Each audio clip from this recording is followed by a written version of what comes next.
Hello guys, সকালবেলায় ছাতে গিয়ে এক ঝুড়ি ফুল তুলে নিয়ে চলে আসলাম। গোলাপি হয়েছিল একদম ফুল গাছেতে। নিজের হাতে ফুল গাছ লাগানো, তাই খুব আনন্দ হয়। এত ফুল তুলে নিয়ে এলাম। চলে এসো আমার সাথে ঠাকুর ঘরে। এইবার আমি পুজো করতে বসে যাব। পুজো করতে বসে গেলাম এক ঝুড়ি ফুল নিয়ে। কত রকমের ফুল হয়েছে, নয়নতারা, ঘাস ফুল, লিলি, বেল ফুল, অনেক রকম ফুল দিয়ে আমি পুজো করে নিলাম ঠাকুরের কাছে। সুন্দর করে সাজিয়ে ফুলগুলোকে একটা একটা করে সাজিয়ে দিচ্ছি ঠাকুরের কাছে। সুন্দর লাগছে ফুলগুলো সাজাতে। দেখো কত ফুল দিয়েছি, আরও কত ফুল আমি ঝুড়িতে রেখে দিয়েছি। মন্দিরে যাব এই ফুলগুলো নিয়ে। ঠাকুরকে ভোগ চড়িয়ে ফুল দিয়ে পুজো করে নিলাম। আমার ঠাকুরের কাছে ফুল দিয়ে ভোগ চড়ানোটা কেমন হয়েছে একটু বলবে কিন্তু। মন থেকে সবাই বলো রাধে রাধে। এই দেখো আমার পুজো প্রায় কমপ্লিট হয়ে গেল। আবারও একটু ভালো করে দেখাচ্ছি তোমাদেরকে আমি ঠাকুর ঘরের কেমন করে ঠাকুরের কাছে ফুল দিয়ে সাজিয়েছি। ও বাবা, পুজো করছি, এইদিকে দেখছি আমার বাচ্চারা এসে কুঁ কুঁ করে দেখো কেমনভাবে লাইন দিয়ে বসে ডাকছে। হাতে করে প্রথমে একটা কলা নিয়ে গেলাম। ওদেরকে কলাটা দেখাতে সব লাফালাফি করছে, যেন আমার হাত থেকে কলাটা নিয়ে নেবে। একটু একটু করে কেটে কেটে ওদেরকে কলাটা খাইয়ে দিচ্ছি। এই দেখো খাচ্ছি কি ভালোভাবে। আমার হাত থেকে কলাগুলোকে দুটো বাচ্চা মারামারি করে খাচ্ছে। ওকে খেতে দেবে না, ও আর হচ্ছে একা খাবে। সে আমার শান্ত বাচ্চা, আর একটু দুরন্ত বদমাস বাচ্চা। শান্ত বাচ্চাকে খেতে দিচ্ছে না। আরে ভাই, ওকেও একটু খেতে দে, ও তোর ভাই হয়। না, দেবে না, ওকে দেবে না।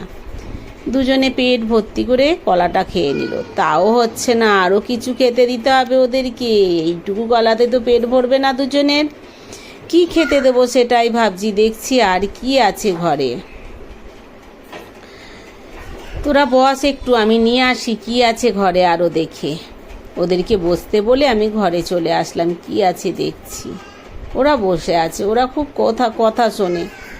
তো এইবার আমি থালাতে করে কিছুটা শশা কেটে নিয়ে গেলাম। ওদেরকে শশা খাওয়াবো। প্রথমে কলা খেলো, এবার শশা খাবে। এই গরমে শশা খেতে তো ভালোই লাগে বলো। আমাদেরও যেমন ভালো লাগে, ওদেরও খুব ভালো লাগে। তো সব শশা খাচ্ছে দুজনে। দুটো বাচ্চা, এই দুজন প্রতিদিন এসে আমাকে ডাকবে। কে খেতে দেবে বলো ওদেরকে? তো এখানে খেতে পায়, তার জন্যে এসে ডাকে। তো ওদেরকে শশা খাইয়ে দিলাম। শশা খেয়েও কিন্তু ওদের পেট ভরছে না, আরও কিছু খেতে দিতে হবে। আচ্ছা ঠিক আছে, বদমাশি করতে হবে না, আমি খেতে দেবো। শশাগুলো খুব মজা করে খাচ্ছে। ওরা কি করছে, কুচকুচ করে কুচিয়ে কুচিয়ে গলার কাছে সব জমা করে রাখছে। পরে সব এইগুলোকে বার করে খাবে। গরুর মতো এরাও। গরুরা যেমন প্রথমে খেয়ে গলার কাছে রেখে দেয়, তারপর পরে জাবর কেটে কেটে খায়, সেইরকম এরাও গলার কাছে দেখো কেমন টুলি করে রেখেছে। যেন মনে হচ্ছে ওদের গলার দুধারে কি হয়েছে, কিন্তু না, ওরা সব খাওয়ারগুলোকে গলার দু সাইডে জমা করে রেখেছে। ওদেরও সেইরকম জায়গা আছে গলায়। আরও একটা শশা কেটে নিয়ে আসলাম। একটা শশাতে হলো না, আরও একটা শশা কেটে দুজনকে দিলাম। দুজনে খাচ্ছে। বলছে না যে না আমাদের পেট ভর্তি হয়ে গেছে, আর দিতে হবে না। ওই জিনিসটা বলছে না, খেয়েই চলেছে। ঠিক আছে, খা ভাই, তোরা শান্তিতে খা, মারামারি করিস না। দুজনে কি সুন্দর জালিতে বসেছে। একটুখানি পোঁত ঠেকানোর মতো জায়গা আছে, পোঁত ঠেকিয়ে জালি আগাতে ধরে মজা করে খাচ্ছে। আর কি খেতে দেবো ভাবছি তোদেরকে। ওদের আরও কিছু চাই, এইটাতে হচ্ছে না। বাইরে পাশ দিয়েই কেউ ওদের তাড়া করছে, এই যা বলে। ওরা ভয় পাচ্ছে কেউ তাড়া করতে। আমি আরও একটা টমেটো কেটে নিয়ে আসলাম। কলা খেলো, শশা খেলো, এবার একটা টমেটো খাইয়ে ওদেরকে আজকে টাটা বাই বাই করব। এই টমেটোটা খা, আর কিন্তু আজকে কিছু দেবো না বলে ওদের দুজনকে একটা টমেটোকে কেটে খাইয়ে দিলাম। হাতে করে আমি সব কিছু ওদেরকে খাওয়াই। এই দেখো টমেটোটাকে খাচ্ছে। আমার ভিডিওটা কেমন হয়েছে? প্রথমে ফুল তোলার ভিডিও, এবারে আমার বান্দর মামার ভিডিও কেমন হলো একটু লাইক কমেন্ট করে দিও।